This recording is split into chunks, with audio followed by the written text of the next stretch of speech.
Мынау соңғы елде болған жағдайлар, мәселен, сізге қалай әсер етті жалпы? Қаңтар көтерілісінен кейін елде көп өзгерістер болды ғой. Жалпы қаңтар көтерілісі сізге нені көрсетті, қандай көңіл күйде болдыңыз?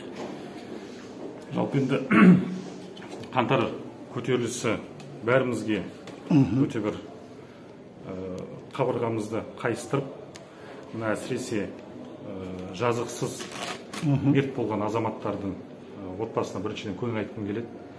Бұндай қаңтар оқиғасы екінші рет қайталанбаса екен деп өз басым тілеймін. Енді бірақ 30 жылдық тарихтың ішінде басқа мемлекеттерде де бұндай жағдайлар орын алған. Бірақ біздікі енді әсіресе бір үлкен масштабта ұласты деуге болады.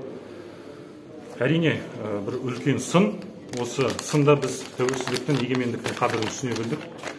Соны сақтап қалу керектігін, егемендігімізде, елдігімізде сын үстінде тұрды. Бірақ қазіргі таңда бізге бір ғана мүмкіндік берілді. Осы мүмкіндікті дұрыс пайдаланып, яғни тиімді түрде қазіргі таңда тез арада қоғам талап етіп жатқан саяси реформаларды, экономикалық әлеуметтік реформаларды, инфляцияға қатысты, қымбатшылыққа қатысты, әлеуметтік теңсіздікке қатысты мәселелерді жылдам арада шешу қажет деп ойлаймын. Осы мүмкіндік бізге бір-ақ рет берілді. Осыны біз ақтап қоғамдағы айтылып жатқан ойларды құлақ асып, осыны бір ортақ шешім шығару керек деп ойлаймын. Өзімді жұрт мынау экс-президент Назарбаевқа ескерткіш орнатуға байланысты ұсыныс айтқан азамат ретінде таниды. Жалпы мынау Талдықорған облысында, Алматы облысында ескерткіш құлатылған кезде қандай көңіл күйде болдың? Бұл жалпы жаппай тәртіпсіздіктің, хаостың нәтижесінде орын алған оқиға. Бұл жерде енді жаңағы соны ұйымдастырған азаматтар қазір құзыретті органдар ол тергеу жұмыстарын жүргізіп жатыр. Енді жалпы мемлекетте, жалпы елімізде бейбіт халық қаза тауып жапа шегіп жатқан кезде, жалпы мен бұл жерде бір ғана бір қалада болып жатқан немесе бір тиісті дүниеге қатысты ойда емес, жалпы өзімізде бір үрей пайда болып, бұны жасырудың қажеті жоқ. Жалпы көңіл күйім осындай деңгейде болды. Жалпы ескерткіштің халықтың құлатқаны дұрыс болды ма, дұрыс емес болды ма? Бұны заң органдары шешеді әрине. Бірақ енді осыдан қателеспесем 2016 жылы орнатылған ескерткіш енді бұл жалпы тәртіпсіздіктің нәтижесінде орын алған жағдай деп ойлаймын. Оны қайтып қалпына келтіру, келтірмеу жергілікті талдықорғандықтардың, қала тұрғындарының ортақ шешімімен мына жағдай тұрақталғаннан кейін, әлеуметтік жағдай реттелгеннен кейін шешіледі деп білемін. Мынау жасыратын жоқ, өзіңді мынау экс-президентке жағымпазданып, карьера жасады деп сынаушылар әлеуметтік желіде өте көп. Жалпы кеше Назарбаевтың құзыретін шектеп жатқан кезде неге оны қолдап дауыс бердің? Бұл қазір ғана мен сіздің әріптесіңізге жауап бердім бұл сұрақ бойынша. Бұл заңды құбылыс. Елбасы өз еркімен Қазақстан Халқы Ассамблеясындағы басшылығын, Нұр Отан партиясындағы басшылығын желтоқсан айында, қаңтар оқиғасы бастау болған кезде президентке қауіпсіздік кеңесіндегі төрағалығын өз еркімен өткізіп берді. Бұл заң қатып қалған дүние емес. Мемлекет басшысының құзыретін жаңағыдай кеңейту үшін бұл қарамайшылық жоқ, бұл жерде бұл заң бір қатып қалған дүние емес қой.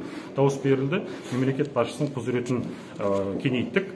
Сонымен қатар елбасы барлық жаңағы шенді лауазымдардан өз еркімен бас тартты.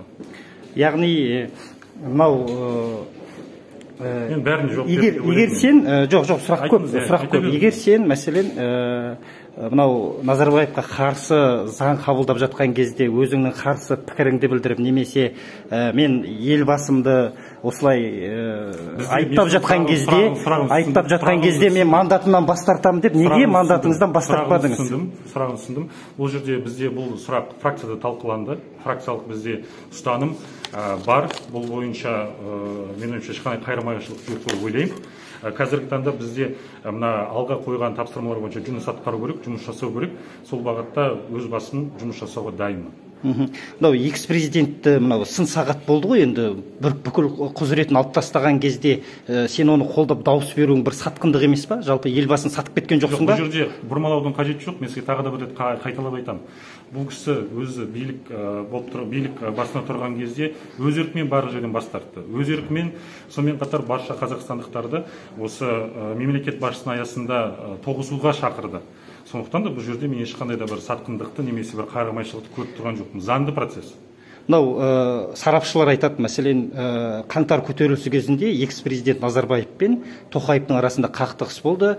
Соның нәтижесінде Тоқаев толыққанды билікті қолына алды деген.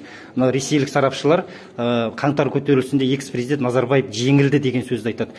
Бірде-бір депутаттың, мәселен, оны мақтап келген, оған жағымпазданып келген депутаттардың бірде-біреуі оны қолдап сөйлемеуі, бұл сатқындық емес пе сіздің ойыңызша? Мысалға қараңыз, ресми түрде президентіміз де, елбасы да өзінің ойларын айтты, халыққа шықты, ұстанымдарын көрсетті, ешқандай кикілжің, қарама-қайшылықтың жоқ екенін айтып жеткізді. Бұл жерде енді қазіргі таңда мемлекет басшысы жаңа Қазақстанды құрамыз деп, жаңа реформалар жасаймыз деп негізгі мақсатты қойды. Одан бөлек елбасының 30 жылда атқарған еңбегіне қатысты өзінің бағасын берді. Нақтылап қандай жаңағы жасалған еңбектерін бағалай отырып, мен соған қосыламын, толықтай қолдаймын. Жақсы, мәселен, мынау мен оны бәрібір қойылады ғой, сондықтан мен бірден қойып тастайын. Мәселен, мынау экс-президент Назарбаевқа қатысты ескерткіш орнату керек деп бастама көтердің. Сол сөзіңде тұрасың ба, жоқ әлде айнып қалдың ба? 2019 жылы айтылды, ұсыныс әрі орнында. Оны қою, қоймау болашақтың еншісінде уақыт керек, тарих өз орындарын қояды. Мынау қазіргі президент Тоқаев жағымпазданғанды жақтырмаймын деп айтылады. Жалпы сен енді қалай болғанда да экс-президентті мақтап осы қызметке келдің. Негізгі категориясы солай деп қоғам бәрібір есептейді. Жалпы болашақтағы саяси мансабыңа бір әсер етеді деп бір алаңдаушылық жоқ па? Мен жалпы ұсынысты бір жағымпаздықпен басқа да бірдеңе айтқан емеспін. Шынайы менің түсінігім, шынайы менің былайша айтқан кезде сол кездегі ойым. Бұны мен бір бұрмалап, немесе жағымпаздық, немесе мансаптық өсіп деп қабылдаудың қажеті жоқ деп ойлаймын. Енді 19 жыл айтылды, 19 жылдан кейін мен 2 жыл бойы түрлі салада өзім қызмет жасадым.